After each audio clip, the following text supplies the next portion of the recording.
एक झूठा propaganda RSS के साथ ऐसे चस्पा कर दिया गया है और विपक्ष यही अभी भी काम कर रहा है। आरएसएस को बदनाम करो, जो खुद बदनाम हो उसे कोई क्या बदनाम करे। आरएसएस आतंकी संगठन है, देश विरोधी संगठन है। बात तो सही है। आपके नेता ये बात कह रहे हैं, किन सबूतों के साथ कह रहे हैं? बताता हूँ, पहले ये देख। 1925 में गठन हुआ आरएसएस। 1947 तक देश के स्वतंत्रता संग्राम से आरएसएस दूर रही। केवल दूर नहीं रही, अंग्रेजों की मदद करती रही। सुभाष चंद्र बोस आजाद हिंद फौज बना रहे थे। जब महात्मा गांधी भारत छोड़ो आंदोलन चला रहे थे, तब आरएसएस के प्रमुख उस समय के गोलवलकर जी, हिंदू महासभा के सावरकर जी, दोनों गाँव में जा जाकर मीटिंग करके कह रहे थे अंग्रेजों की फौज में शामिल। सबके सब चोर हैं साले। यानी आजाद हिंद फौज से लड़ने के लिए अंग्रेजों की फौज में शामिल हो जाओ। जब देश का संविधान लागू हुआ, 26 नवंबर 1949 को संविधान स्वीकार किया गया। उन्होंने गोलवलकर जी ने ऑर्गेनाइजर अखबार में लेख लिख के कहा कि संविधान हमें स्वीकार नहीं। कौन है ये लोग? शर्म करो, भगवान से डरो। जब तिरंगे झंडे को राष्ट्रीय ध्वज बनाया गया, तब आरएसएस ने कहा ये तिरंगा हमें स्वीकार नहीं है। फैमिली देखती है, वरना मैं ऐसे गाली दूं। देश की अर्थव्यवस्था मर चुकी है, लोकतंत्र समाप्त हो चुका है, तो आप यहाँ कैसे खड़े होकर बोल रहे हैं? हम बचाने के लिए मर चुका है।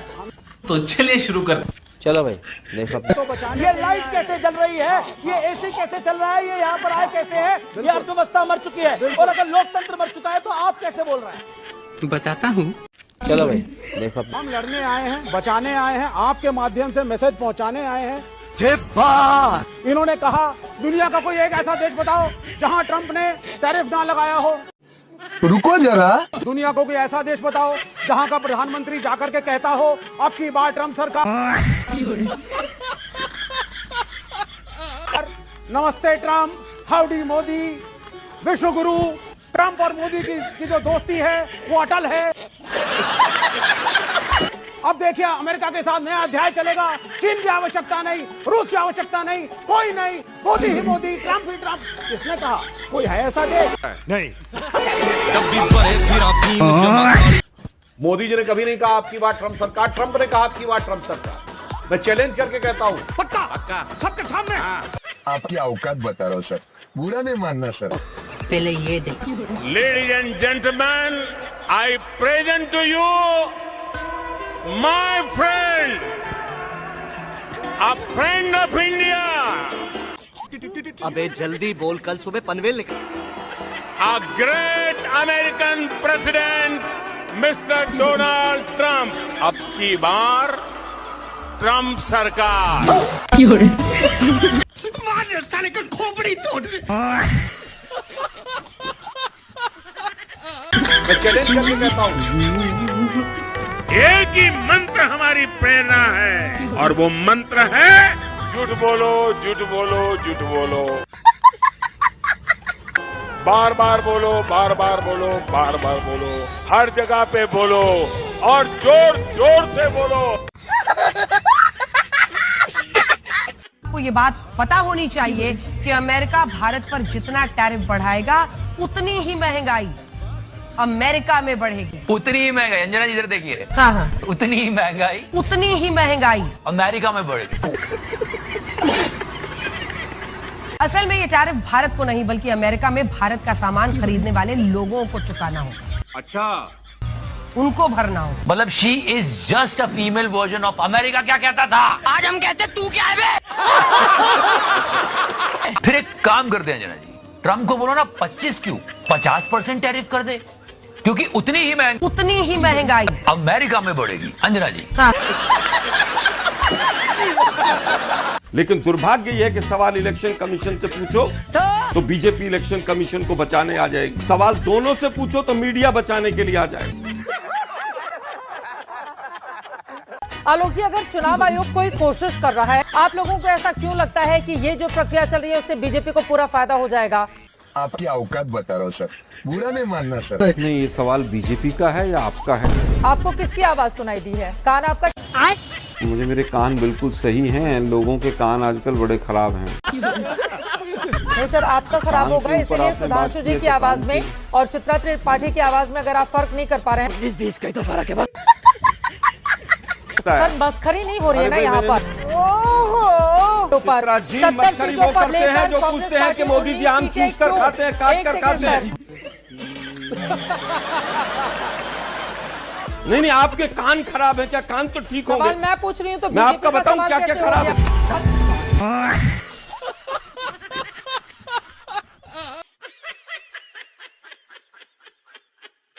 अमित साहब जाइए अपना वोट दीजिए।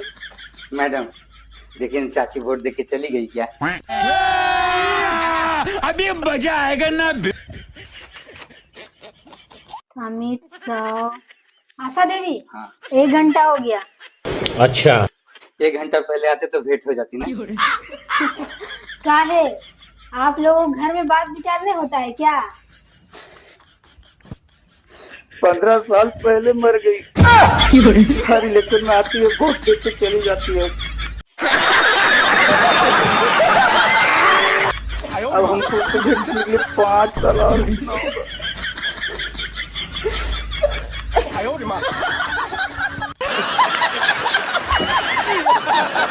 आप चुप है? क्यों? क्या हुई? आपके पास बैठे हुए व्यक्ति कहते हैं गरीब घर का बेटा एक चाय वाला प्रधानमंत्री बनता है, तो ये इस चीज को, इस पर मजाक करते हैं। टोपा होगा। कहाँ बर्नॉल की जरूरत है? की जरूरत है तो बता दीजिए, तुरंत दे दूंगा। ट्रीटमेंट की जरूरत है। इस चीज की ट्रीटमेंट? आपको एक साइकेट्रिस्ट ट्रीटमेंट की जरूरत है। आपने मेरा परिचय गलत दिया। मैं प्रो कांग्रेसी नहीं हूँ, मैं गुजरात लॉबी का विरोधी हूँ। पूरे हिंदुस्तान को गुजरात लॉबी ने लूट लिया है। तो लेने के देने पड़ गए। मालूम है। अनुराग भदौरिया आपको क्या लगता है? आइए देखते हैं, मजा आएगा। कहाँ है उद्धव ठाकरे? कहाँ है कमिश्नर? आज वही पत्रकार मिमियाने लगा है, सरकार के सामने मिमिया रहा है, विपक्ष को हड़का रहा है, सरकार के खिलाफ एक शब्द नहीं। बात तो सही है। अरे आप पूछिए क्रिकेट मैच कैसे हुआ, तो सरकार से नहीं पूछ पाए, प्लेयर से पूछ रहे थे। आपको पूछना चाहिए, सरकार का नाम लेके पूछना चाहिए था। नाम लेते सरकार के नेताओं का। बात तो सही है। पूछते कहाँ है अनुराग ठाकुर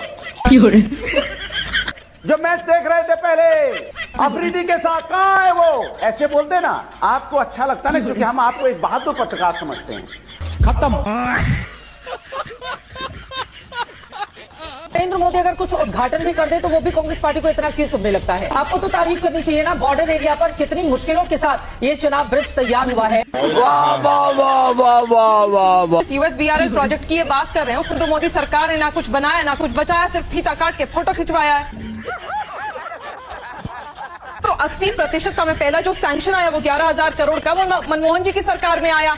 और अभी तो रुको। और 80% टनल का जो काम था वो 2004 से लेके 2014 के बीच में मनमोहन जी की सरकार में सारा हुआ। सच नहीं है ना, ये सच नहीं है। ये इस तरह की जो तारीफें बटोरने का काम है, मुझे लगता है देश के प्रधानमंत्री नरेंद्र मोदी झूठ की मशीन बन चुके हैं। झूठ बोलो। हर दिन कोई नया झूठ आ जाता है। बार बार झूठ बोलो। राम मंदिर तो नहीं आए, बाबर की कब्र के ऊपर 1959 में नेहरू जी गए। आप कहाँ के ज्ञानी बाबा? बाबर की कब्र पे 1968 में इंदिरा गांधी गई। बाबर की कब्र पे मनमोहन सिंह के साथ ये गए राहुल गांधी 2005 में। अभी बदत है भाई, अभी बदत है। बिना न्योता लपके बिरयानी और सिवई खाने गए हमारे देश के प्रधानमंत्री लाहौर। क्यों गए? बिना न्योते के ISI को पहली बार हिंदुस्तान की सरजमी पठानकोट पे किसने बुलाया? आपकी सरकार, आपके प्रधानमंत्री ने। बस यही देख के तो पूरे सपने आते हैं। असलियत यह है, अडवाणी जी पाकिस्तान गए, क्यों गए शिरकत करने, क्यों गए सिर झुकाने उस जिन्ना के सामने जिसने यहाँ पर हिंदुस्तान पाकिस्तान का बंटवारा किया? बड़े खतरनाक लोग हैं। आपकी असलियत यह है कि जब हमारे लोग, जब इस देश की जनता अग्रसर थी और अंग्रेजों को करो या मरो का नारा देके देश से खदेड़ रही थी, मुझे क्रेडिट नहीं चाहिए। क्विट इंडिया मूवमेंट में आप जिन्ना के लोगों के साथ, मुस्लिम लीग के साथ सरकार चला रहे थे, गलबैया कर रहे थे। कौन है ये लोग? आप तो फजूल रहमान के साथ लगे हुए थे, जिसने प्रस्ताव पारित किया था पाकिस्तान के बनने का। तो असलियत यह है कि यहां पर मत बोलिए। देश की जनता मुझ पर कर्ज है। क्या बोला तूने? मुझ पर कर्ज है। गजब बेइज्जती है। 3-4 दिन में ही ये उछल रहे थे। अच्छा, उनकी ये बयानबाजी, इनका छिछोरापन, तेरा तो गेम बजाना पड़ेगा। मैं अपने भाव व्यक्त करना चाहता हूँ। अच्छा, दुश्मन दहशत अबे जल्दी बोल, कल सुबह पनवेल निकल। से दहलू, कुछ भी दहशत से दहलू। चड्ढा समझाओ इसे, समझाओ। आप कुछ भी बोलो, ये नहीं सुनने वाला। सही पकड़े हैं। सर्जिकल स्टाइल में, ये बाबूराव का स्टाइल है। Surgical style. समाचार समाप्त हुए, बंद को आराम करो, ये तो रोज का नाटक है। जब मोदी जी बच्चे थे बहुत मजा आएगा, तो तब तक मुसलमानों को इतना सर पे नहीं चढ़ाया था। ओहो, क्योंकि तब ये देश सेकुलर नहीं था। अभी बदत है भाई, अभी बदत है। जब मोदी जी मगरमच्छ पकड़ते थे तब मुसलमान डरे हुए थे। क्या बात कर रहे हैं? यहाँ पे एक बात भूल गए, जब देश आजाद भी नहीं था, आजादी 2014 में मिली है, तब हिमालय में बर्फ भी नहीं पड़ते थे, हिंद महासागर में पानी भी नहीं था, और हवा तो चलती ही नहीं थी। अच्छा, धूप भी नहीं निकलती थी। मोदी जी सूरज लेके आए, मोदी जी चांद लेके आए, मोदी जी ने हिमालय बनाया।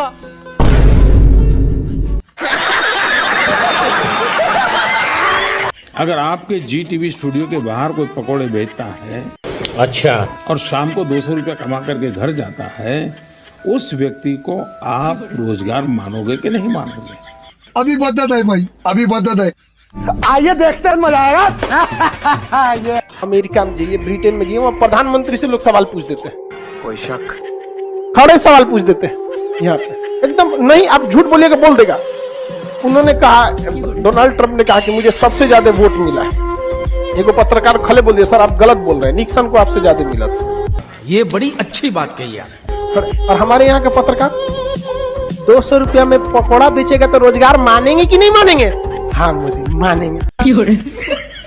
अरे उसको सीधे बोलिए, 200 रुपया में पकौड़ा रोजगार नहीं, जीविका होती है, बोलेंगे उसको। क्या बात है सर, क्या बात है सर, क्या बात, ये बात है। तो भाई संविधान जो कहता है हमारे पास न्यायालय है, अगर किसी को भी किसी बात को लेकर आपत्ति है तो न्यायालय का दरवाजा खटखटा ले। इससे आपत्ति किसको हो सकती है आलोक शर्मा जी? आइए देखते हैं, मजा आएगा। चित्रा जी, आपने गूगल थोड़ा सा कर लेते तो बहुत अच्छा रहता। आप बिल्कुल अंधभक्त होके गौरव जी की मोहर लगा रहे हैं बात पर। जो हाई कोर्ट और सुप्रीम कोर्ट में केसेस चल रहे हैं, वो सिर्फ ट्रिब्यूनल में हारे और जीते केस ही चल रहे हैं। अरे भाई साहब, कोई सी भी लैंग्वेज में बोल लो, इसे समझ में नहीं आएगा। पता नहीं अनपढ़ लोग किस तरह से कोई भी स्टेटमेंट देके चले जाते हैं आगे। अरे मैं पूरी रिसर्च करके आई हुई हूँ, ठीक है ना आलोक शर्मा जी, प्लीज ये रोना आप रोना छोड़ दीजिए। तेरा तो गेम बजाना पड़ेगा। अपनी भाषा को लगाम दीजिए चित्रा जी। आपने कहा रोना रोना बंद कीजिए। ये एक भाजपा के अंधभक्त की भाषा है, एक एंकर की नहीं है। दलाल दलाल दलाल। पता नहीं पिछले जन्म में क्या पाप किएगा, हिंदुस्तान में पैदा हुआ। ये क्या हो गया? ये क्या सुन रहा हूँ मैं? अभी बदत है भाई, अभी बदत है। पॉलिटिकल युद्ध भी विदेशों में जा करके लड़ते हैं। क्या कह रहा है? हमने बहुत सारे लोगों को देश के लिए मर मिटते देखा, लेकिन हमने कभी विदेश की धरती पर जा करके देश के संवैधानिक संस्थाओं को नीचा दिखाने की बात हमने करते नहीं देखा। चुप कर बे कुत्ते। वो राहुल गांधी जी कर रहे हैं। एक गांड पे रैप्टा मारा ना। बताता हूँ, पहले ये देखो। पता नहीं पिछले जन्म में क्या पाप किया था, हिंदुस्तान में पैदा हुए। ये कोई देश है, ये कोई सरकार है, ये कोई लोग है। साले का खोपड़ी तोड़। यही नहीं, अभी और सुनिए। डूब गए, कुछ होगा नहीं। अरे भगवान बचाए भाई, पता नहीं पिछले जन्म में क्या पाप किएगा, हिंदुस्तान में पैदा हुए। कितने बयान हैं मोदी जी के कि जिन्होंने विदेश में जाकर पूरे देश को बदनाम किया। संजना जी, कोई पाप करके आए थे आप, जो आपका 2014 से पहले जन्म हुआ या मेरा जन्म हुआ? जैसे योगी जी कहते हैं और उनकी टीम कहती है कि 4 बजे जगते हैं, देर रात तक 10:30 11 बजे तक काम करते हैं। अच्छा, उसकी तुलना में ये कहा जाता है कि अखिलेश यादव जी इतनी मेहनत नहीं करते हैं। वो मतलब जो 24 घंटे 7 दिन 365 दिन वाला जो नेता है, जो एफर्ट चाहिए, वैसी आप मेहनत नहीं। अरे मेरे भी लोग कहते हैं कि मैं 3:30 बजे जगता हूँ। अभी मजा आएगा ना। क्या करते हैं आप 3:30 बजे जग के? वही मैं जानना चाहता हूँ, 4 बजे उठ के क्या करते हैं वो? Good question. जो लोग 4 बजे जगते थे, देखा उनका योगा आपने? बताता हूँ, पहले ये देखो। आइए देखते हैं, मजा आएगा। No no no no.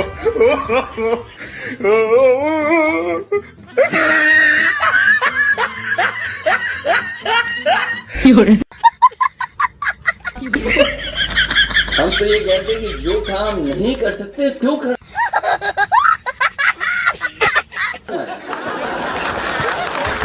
अगर योगा ही करना था तो लोम विलोम करके ही काम चला लेते। पिछले 2 दिनों से पीएम मोदी से जुड़ी एक खबर चल रही है। खबर यह है कि उन्होंने राजस्थान के एक मंदिर में सिर्फ 21 रुपए दान किए। ये क्या हो गया? ये क्या सुन रहा हूँ मैं? और इसीलिए पे मैं आपके सामने खोला और इसमें ये 21 रुपए। इस सज्जन को क्या तकलीफ है भाई? एक एक फ्रेम को जब गौर से देखेंगे तो आपको समझ में आ जाएगा, प्रधानमंत्री नरेंद्र मोदी के हाथ में नोट्स हैं, रुपए हैं, लिफाफा नहीं है। दलाल दलाल। अगर मान लीजिए 21 रुपया होता तो वो तो स्लिप हो जाता ना। मुझे लगता है आप समझ गए हैं कि प्रधानमंत्री नरेंद्र मोदी ने उसमें लिफाफा नहीं डाला है, बल्कि कैश डाला है। अच्छा। और वो कैश जो है वो इतना है कि वो एक बारी में स्लिप नहीं होता। वाह। संविधान में लिखा है कि गोहत्या नहीं होना चाहिए। हाँ, बट अभी इंडिया बीफ एक्सपोर्ट में टॉप 5 कंट्री में होना नहीं सही है, बंद करना सही है ना। तो अच्छा, होम डिपार्टमेंट भी आपके हाथ में, सरकार आपके हाथ में, तो आप गोहत्या क्यों बंद नहीं कर सकते? मैंने ये बता रहा हूँ, हमें करना सही है, देश में माहौल बनना सही है। होना नहीं सही है ना, बंद करना चाहिए।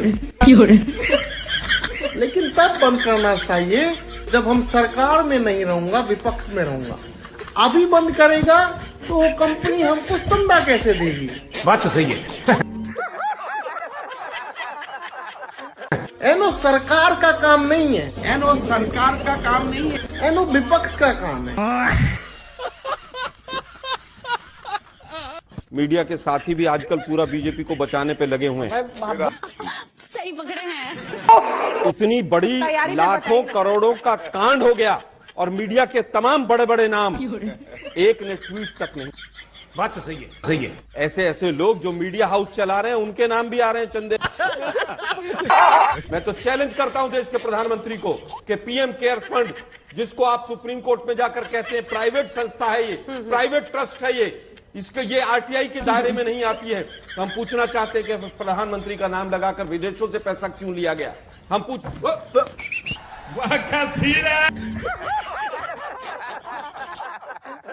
इलेक्ट्रोल बॉन्ड हो, चाहे पीएम केयर्स फंड हो, चाहे वो कोरोना हो, और चाहे वो जुम करो।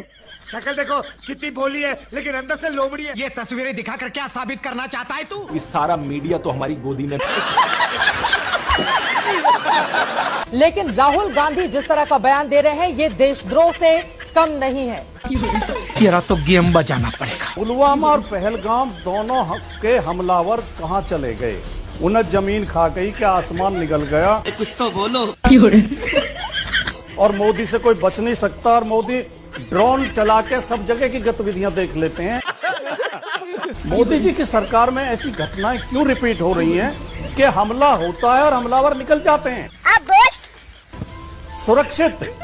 और फिर नंबर 1 सवाल तो ये। दूसरा सवाल, ऐसे हमलों के तुरंत बाद मोदी जी वोट मांगने क्यों निकल जाते हैं जनता में?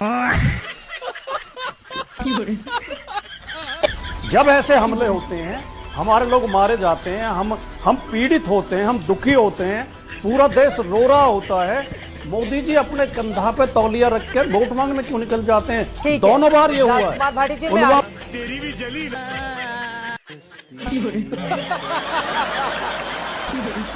जब देखो जब एंकरों के ऊपर आपने मजाक बना के रखा हुआ है। क्या हुई? फ्लैशबैक। कांग्रेस की वजह से आप लोगों को भी अब इसका बचाव करना पड़ेगा। अच्छा, आप जितनी शांति से बीजेपी के प्रवक्ता उनके सपोर्टर का सुनती है, उतनी शांति से हम लोग को भी सुन लीजिएगा। बात तो सही है। तो पता चलेगा कि आपकी पत्रकारिता भी निष्पक्ष है, बीच में टोकिएगा नहीं। अभी आए हो, जुम्मा भी छोड़ दीजिए। अभी आए हो, 5 मिनट नहीं हुए हैं, शुरू कर दिया ना। आपके आशीर्वाद से आएंगे, आप ऐसे कायदे फिर आपके आशीर्वाद से बनी हूँ क्या जर्नलिस्ट? आपके आशीर्वाद से बनी हूँ मैं जर्नलिस्ट? वाह वाह वाह वाह वाह वाह वाह। आप कौन होते हैं मुझे बोलने वाले कि आप जो है बीजेपी का पक्ष लेती है और फला का पक्ष लेती है? मैं नहीं बोलने दूंगी आपको। आपने क्या समझ रखा है? दलाल। एंकर की विश्वसनीयता पर सवाल उठाएंगे और आपको एंकर उसके बावजूद आपकी थाली लेकर आरती उतारेगी। रूबिका लियाकत वैसी एंकर नहीं है सर। मैं अभी आपको मौका दूंगी ही नहीं। दलाल दलाल। आप कह रहे हैं चुनाव आयोग को वोट चोर कहना संविधान के खिलाफ है, वोट चोरी करना संविधान के मुताबिक है।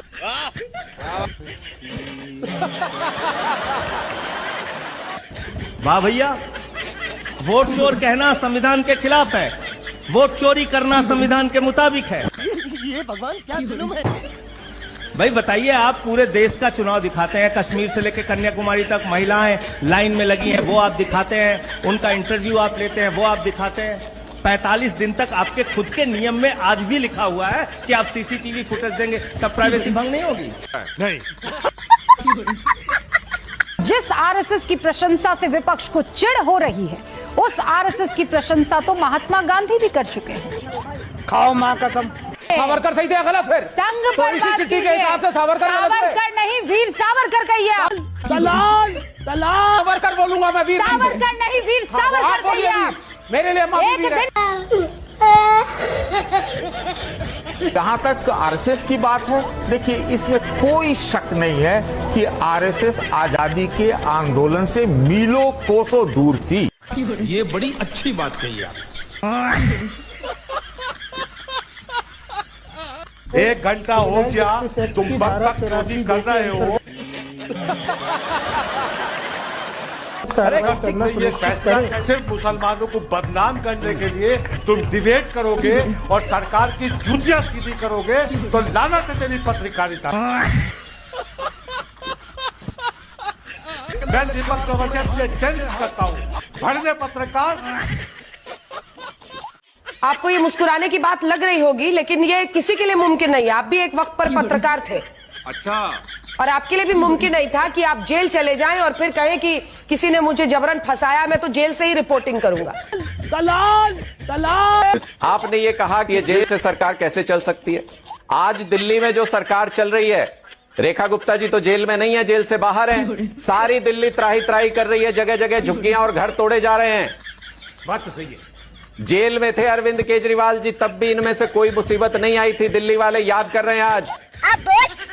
गौरव भाटिया जी से 5 बीजेपी नेताओं के, सांसदों के, मंत्रियों के नाम पूछ लीजिए जिनके खिलाफ पिछले 11 साल में केस दर्ज हुआ हो। 5 छोड़िए, 3 गिनवा दीजिए गौरव भाटिया जी, 5 ज्यादा हो जाएंगे मुझे लग रहा है। हमको नहीं पता। जब राजनीति में अरविंद केजरीवाल नए नए आए थे तो वो कहते थे कि अगर आरोप लगे तो अपने आप को पहले दोष मुक्त कराओ, उसके बाद राजनीति में आओ। लेकिन आज क्या हो गया? बस यही देख के तो पूरे सपने आते हैं। पापा वॉर रुकवा देते हैं यूक्रेन और रशिया की, लेकिन पापा मैच नहीं रुकवा पाते। ये जो दोहरा मापदंड है ना, जब अच्छा हुआ तो सब मोदी जी ने किया, बुरा हुआ तो मोदी जी के हाथ से उतर के बीसीसीआई चला गया। ये हुई ना बात। अरे भैया, आईसीसी के चेयरमैन प्रिय पुत्र हमारे जय शाह जी, गृह मंत्री जी के बेटे, मोदी जी चाहते तो मैच रुक जाता। वॉर रुकवा देते हैं, मैच नहीं रुकवा पा रहे। वोट चोरी, चंदा चोरी, भ्रष्टाचार का नया ठिकाना, देख तमाशा बिना पाजामा। ये भारतीय जनता पार्टी की आजकल हाल हो गया। देखिए, पैजामे पे नजर ना रखे, देश पे नजर रखनी होती है भैया। बताते हैं न्यूज 18 के कैमरामैन ने जूम कर दिया था। अखिलेश यादव भाग रहे थे सरकारी अपने बंगले से, टोटी हाथ पे चुरा। अब देख तू, अब देख तू अब तू गया बेटा। कोठी फिट कराने के लिए ही आपने पजामा उतारा था क्या? बताइए कहाँ फिट करना है? आपने फिर पजामा की बात लाया। आपके कैमरे ने बात बिगाड़ी है। कैमरा तो बहुत कुछ निकाल लेता है। कैमरा तो कई बार जूम आउट जूम इन हो जाता है। अच्छा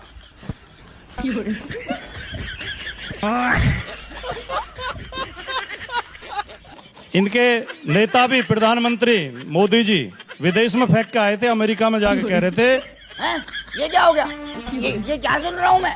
अब भारत में हर साल एक IIT, हर साल एक IIM और हर महीने एक यूनिवर्सिटी बन रही है। बात तो सही है। आज भारत में हर सप्ताह एक नई यूनिवर्सिटी बन रही है। अच्छा आज भारत में हर तीसरे दिन एक अटल टिंकरिंग लैब खोली जा रही है। ऐसे तो नहीं होता है। वाह मोदी जी वाह। आज भारत में हर दो दिन में एक नए कॉलेज बन रहा है। गजब टूबीबाज आदमी। आज भारत में हर दिन एक नई ITI की स्थापना हो रही है। कब हो गया ये? कब हुआ कब? आज भारत में हर साल एक नया IIT और एक नया IIM बन रहा है। और सवाल पूछा गया राज्यसभा में तो जवाब आया इनकी सरकार का, पिछले 5 साल में ना तो देश में कोई IIT बनी है, ना देश में कोई IIM बना है।